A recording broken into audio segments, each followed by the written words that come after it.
Hello বন্ধুরা, তোমাদের দাদাভাই আজ বাগার মাছ নিয়ে এসছে। বাগার মাছটাকে সুন্দর করে গরম জলে ধুয়ে এক এক করে লবণ আর হলুদ মাখিয়ে নিলাম।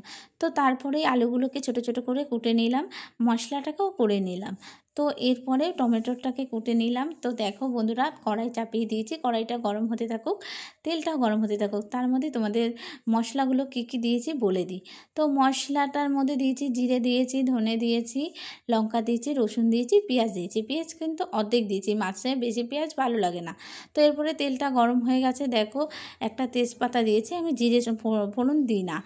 আর এরপরে আলুটাকে সুন্দর করে ভেজে এক এক করে হলুদ আর লবণ দিয়ে দেখো সুন্দর করে লাল লাল করে ভেজে নেব। তো মশলাটাকে এখন দিয়ে দেবো, আর এই জলটা রেখে দেবো, একটু পরে দেবো, কারণ এরপরে টমেটোটা দেবো। টমেটোটা দেওয়ার পরে ওই জলটা দিয়ে নাড়াচাড়া দিয়ে কষিয়ে নেবো। জলটা ফেলে দেবে না, কারণ জলটা দিলে আরও তরকারির স্বাদ বাড়ে। তো বন্ধুরা দেখো, এবার আমি জল দিয়ে নাড়াচাড়া দিয়ে গোলমরিচ গুঁড়ো দিয়ে নেবো, একটুখানি ফুটবে।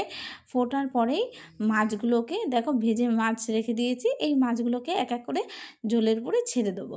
তো ছেড়ে দেওয়ার পরে খানিকক্ষণ ফুটতে থাকবে সুন্দর করে, এক এক করে দেখো ছাড়া হয়ে গেছে। এবার একটু নাড়াচাড়া দিয়ে এখন মাছের ঝোলটা ফুটতে থাকবে।